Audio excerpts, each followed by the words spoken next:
All India rank 1 CMA prefix नाम के साथ। और अभी सीएमए फैजान मतलब top of the world feeling आ रहा होगा। फैजान बताओ, सब कुछ एक्सप्रेस करो। और जब रिजल्ट देखे कैसा फील हुआ, अभी कैसा फील हो रहा है? We want to know everything. Please guys be seated. Hello guys, I am Faizan. It's like जब मैं फाउंडेशन से यूपीएल के साथ जुड़ा हुआ हूँ, but it's my first time here at the centre. मैंने हमेशा ऑनलाइन क्लासेस दी हैं। This is the first time I came here and meeting ma'am, it's a very wonderful feeling. So guys, let us welcome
all India rank 1 CMA prefix नाम के साथ। और अभी CMA Faizan मतलब top of the world feeling आ रहा होगा। फैजान बताओ, सब कुछ एक्सप्रेस करो। और जब रिजल्ट देखे कैसा फील हुआ, अभी कैसा फील हो रहा है? We want to know everything. Please guys be seated. Hello guys, I am Faizan. It's like जब मैं फाउंडेशन से यूपीएल के साथ जुड़ा हुआ हूँ, but it's my first time here at the centre. मैंने हमेशा ऑनलाइन क्लासेस दी हैं। This is the first time I came here and meeting ma'am, it's a very wonderful feeling. जब मेरे रिजल्ट्स आए, आई कुडंट बिलीव इट। सबसे पहली बात तो लाइक मैंने सोचा भी नहीं था मैं बोथ ग्रुप दूंगा। मैं जून में देने वाला था एक ग्रुप और दिसंबर में देने वाला था एक ग्रुप, क्योंकि मैं बहुत डरता था बोथ ग्रुप देने से। इंटर में भी मैंने एक ग्रुप ही करके दिया था, क्योंकि 8 एग्जाम देना was not my cup of T, ऐसा मेरे को लगता है। डिसाइडेड वन डे कि बस हो गया, I am dropping the June exams. I told my parents that I am dropping it. अब मैं दिसंबर में दूंगा both groups. My family was saying कि आपको जो करना है आप वो करो। अगर you think you can do it, they believed in me कि हमें लगता है तुम कर लोगे, but it was your decision to give one group. They were always saying me कि यू डू ऐसा कुछ कि लाइक तुमको प्लेसमेंट में कोई दिक्कत ना हो कभी भी। तो दे वर लाइक तुमको अगर तुम पहले बोला कि हम एक ग्रुप देंगे, we were ready. Now you are saying you will give both groups, we are ready. You do what you want. We are here to support you. We will give you all the money for classes you need. जो भी classes तुम्हें लेनी है तुम लो, तुम बस पढ़ो। They were very supportive of me, तो I am very grateful for my parents because शुरुआत से फाउंडेशन से लेके इंटर से लेके पूरी स्कूलिंग से ही लेके I should say स्कूलिंग से लेके अभी तक they have been very supportive with me। कभी भी किसी चीज़ की कोई प्रॉब्लम नहीं आने दी। जो चाहिए मेरे को बस बताना होता था, वो कभी कभार तो बताना भी नहीं हुआ, पहले ही मुझे मिल जाता था, ऐसा था। तो that is I am very grateful for my father, for my mother and all my family. तो उन्होंने फिर बोला कि ठीक है तुम दो। तो आई लॉक माई सेल्फ इन उसके बाद से कि अब तो ज़्यादा टाइम नहीं है, 5-6 महीने ही थे उस टाइम से बाद से। तो आई लॉक माई सेल्फ इन कि अब तो पढ़ाई करनी है, अब तो निकालना है। I started my classes. 3 महीने के अंदर क्लासेस कंप्लीट हुए। उसके बाद फिर रिविजन 4-4.5 महीने का approx revision. I decided one day कि बस हो गया, I am dropping the June exams. I told my parents that I am dropping it. अब मैं दिसंबर में दूंगा both groups. My family was saying कि आपको जो करना है आप वो करो। अगर you think you can do it, they believed in me कि हमें लगता है तुम कर लोगे, but it was your decision to give one group. They were always saying me कि यू डू ऐसा कुछ कि लाइक तुमको प्लेसमेंट में कोई दिक्कत ना हो कभी भी। तो दे वर लाइक तुमको अगर तुम पहले बोला कि हम एक ग्रुप देंगे, we were ready. Now you are saying you will give both groups, we are ready. You do what you want. We are here to support you. We will give you all the money for classes you need. जो भी classes तुम्हें लेनी है तुम लो, तुम बस पढ़ो। They were very supportive of me, तो I am very grateful for my parents because शुरुआत से फाउंडेशन से लेके इंटर से लेके पूरी स्कूलिंग से ही लेके आई शुड से स्कूलिंग से लेके अभी तक they have been very supportive with me. कभी भी किसी चीज़ की कोई प्रॉब्लम नहीं आने दी, जो चाहिए मेरे को बस बताना होता था, वो कभी कभार तो बताना भी नहीं हुआ, पहले ही मुझे मिल जाता था, ऐसा था। तो that is I am very grateful for my father, for my mother and all my family. तो उन्होंने फिर बोला कि ठीक है तुम दो, तो आई लॉक माई सेल्फ इन उसके बाद से कि अब तो ज़्यादा टाइम नहीं है, 5-6 महीने ही थे उस टाइम से बाद से, तो आई लॉक माई सेल्फ इन कि अब तो पढ़ाई करनी है, अब तो निकालना है। आई स्टार्टेड माई क्लासेस, 3 महीने के अंदर क्लासेस कंप्लीट हुए, उसके बाद फिर रिविजन्स 4-4.5 महीने का अप्रॉक्स रिवीजन पीरियड चला बोथ ग्रुप्स का। 2-3 जितने रिवीजन मैंने एक्यूमुलेट करके रिवीजन किया था, तो मैं आपको बता नहीं पाऊंगा कि कितने रिवीजन्स थे या कितने रिवीजन्स होते हैं। जैसे अगर 10 चैप्टर है तो मैं 1-2 एक दिन में पढ़ता था, अगले दिन मैं 1-2-3-4 पढ़ता था। तो लाइक वो रिवीजन्स का मैं इसलिए आपको बता नहीं पाऊंगा कि 3 रिवीजन ज़रूरी है, 2 रिवीजन ज़रूरी है, क्योंकि मैंने काउंट नहीं किए थे अपने टाइम पे, इस वजह से। तो मेरे पास वो डेटा ही नहीं है, इस वजह से मैं नहीं बता पाऊंगा। बाकी MCQs के लिए मैंने लास्ट में प्रिपेयर की, और पहले जब कॉन्सेप्ट क्लैरिटी चल रहा था तो कॉन्सेप्ट इतने अच्छे से कर लो कि MCQs आपको अलग से करने की ज़रूरत ना पड़े। तो ये ऐसे ही था। बाकी फिर रिजल्ट जब मैं एग्ज़ाम दिए, वो एग्ज़ाम वाला टाइम तो बहुत डिफरेंट होता है। लाइक 3 घंटे की स्लीप में 8 दिन निकालना इज़ नॉट ईजी गाइज। अगर लेकिन if you are determined enough कि मेरे को निकालना है, मेरे को CMA करना है, अगर आपका गोल क्लियर है, जस्ट रिमेंबर आप क्यों आए थे इस कोर्स में, दैट विल मोटिवेट यू।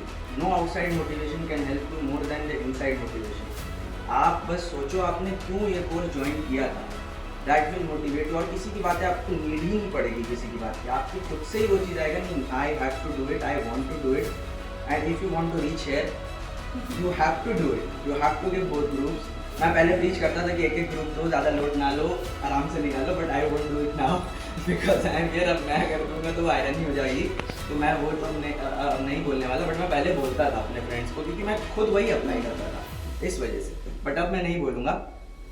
तो पहले से प्रिपेयर रहो, जब से आप जब प्रिपेयर कर रहे हो, अपने आप को उस दिन के लिए प्रिपेयर करो कि उस दिन तो मेरे को टाइम नहीं मिलेगा। अगर आप कोई चीज़ उस दिन के लिए छोड़ोगे तो वो चीज़ नहीं होने वाली है। You have to prepare your subjects बहुत पहले से, और अपने आप को मेंटली प्रिपेयर करो कि 8 दिन मेरे को 8 एग्जाम्स देने हैं, बस और कुछ नहीं। 3 घंटे की नींद मिलेगी, किसी दिन हो सकती नहीं भी मिले, लेकिन ट्राई करना मिल जाए, क्योंकि विदाउट सो के एग्ज़ाम देने जाना बहुत डेंजरस। खतरों के खिलाड़ी नहीं बनने की ज़रूरत है एग्जाम हॉल में, घर पे खतरों के खिलाड़ी बनो।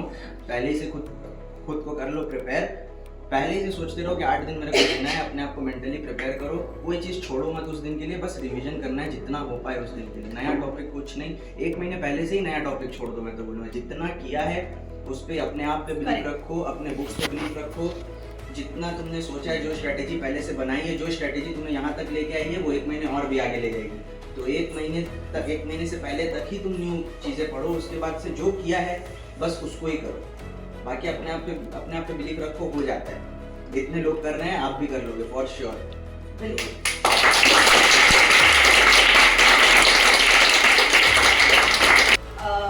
और एक चीज बताओ फैजान, जैसे तुमने बोला कि कितना बार नींद भी कॉम्प्रोमाइज करना होता है, तो जो 3 घंटा स्पेशली तुम लोग के लिए तो भाई back to back 8 days without any leave, मतलब मुझे ऐसा लगता है 12 घंटा भी एग्जाम के पहले पूरा नहीं मिलता है पढ़ने को।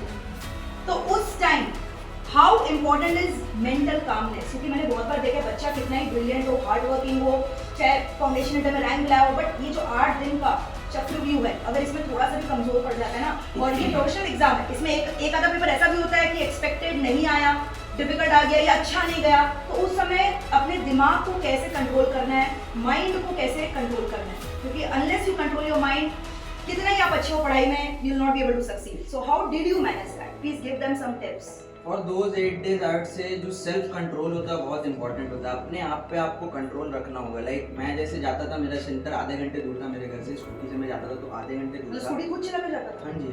तो स्कूटी आधे घंटे मेरे घर से दूर था। तो 2 बजे एग्जाम खत्म हुआ, जितना जल्दी हो पाए वहाँ से निकलो, किसी से बात करने की ज़रूरत नहीं है। मैं निकला, घर आया 2:30 बजे, थोड़ा सा 10 मिनट रेस्ट किया, खाना खाया, 3:30 से 4 बजे के अराउंड में पढ़ने वापस बैठता था। अब 4 बजे जो आप बैठे हो, उस टाइम तक जो आपको आधा घंटा मिल रहा है, आधा घंटे में आपको जो आपको अपने आप को फ्रेश करने के लिए चाहिए, गाने सुनते हो, किसी से बात करते हो, कुछ भी करते हो, आप कर लो, क्योंकि वो चीज़ क्या हेल्प करेगी आपको, माइंड को स्विच करने में हेल्प करेगी। वरना आप क्या रहोगे, पिछले सब्जेक्ट में फंसे रहोगे कि मेरा ये क्वेश्चन ऐसा था, ये क्वेश्चन में मैंने ये एमसीक्यू गलत कर दिया। वो आधा घंटा आप स्क्रॉल करना चाहते हो, आप स्क्रॉल भी कर लो आगे उससे, क्योंकि मैंने किया था। इसलिए आई एम सेइंग कि मैंने एग्जाम से एक दिन पहले भी स्क्रॉल किया है। क्यों? क्योंकि मेरे को माइंड को स्विच करना था और अगले सब्जेक्ट पे लेके जाना था। जब तक माइंड खाली नहीं होगा, जब तक माइंड में घुसा नहीं जाएगा, थोड़ा सा उल्टा पुल्टा चीजें नहीं जाएंगी, तो पिछला सब्जेक्ट आपके माइंड में चलता रहेगा। भले से आपका एग्जाम अच्छा गया हो, नहीं अच्छा गया, आपके फ्रेंड्स रहेंगे जो बताएंगे, या अगर आपने गलती से यूट्यूब खोल लिया तो एमसीक्यू के आंसर्स मिल जाएंगे आपको उसी दिन पे, तो आप एमसीक्यू के आंसर चेक करने बैठ जाओगे। तो उससे बेहतर है आप आधा घंटा स्क्रॉल कर लो, कुछ भी जिससे आपको फन मिलता हो, लेकिन माइंड को स्विच कर लो कि मेरे को अगले दिन एग्जाम है, थोड़ा सा उसके लिए सीरियस हो जाओ। पहले से पिछला वाला एग्जाम छोड़ के आगे वाले पे फोकस करो, और बाकी फिर बैठो, जो आपको प्रिपेयर करना करो, जितना देर कर सकते हो करो, जितना आपकी बॉडी आपको अलाउ कर रही है, बट नींद को सेक्रीफाइस मत करना।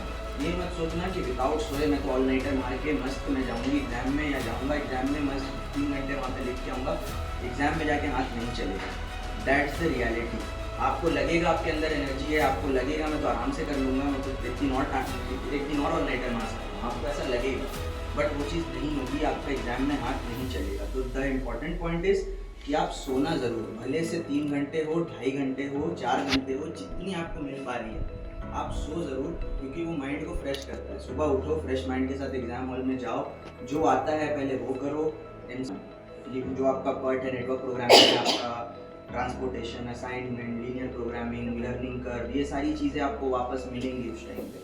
तो एचसीएम जैसा सब्जेक्ट जो कि आधा मेरा पहले से हमको आता ही था, क्योंकि मैम से मैंने क्लास ली थी। So what are your plans for the future? Any other course you are planning to pursue? And campus में बैठ रहे हो, क्या कर रहे हो, सब बताओ। कैंपस में तो बैठना है अभी, like I am thinking about कहाँ के कैंपस में बैठूँ, यहाँ वाले बैठूँ कि दिल्ली वाले में बैठूँ, I am not sure about it.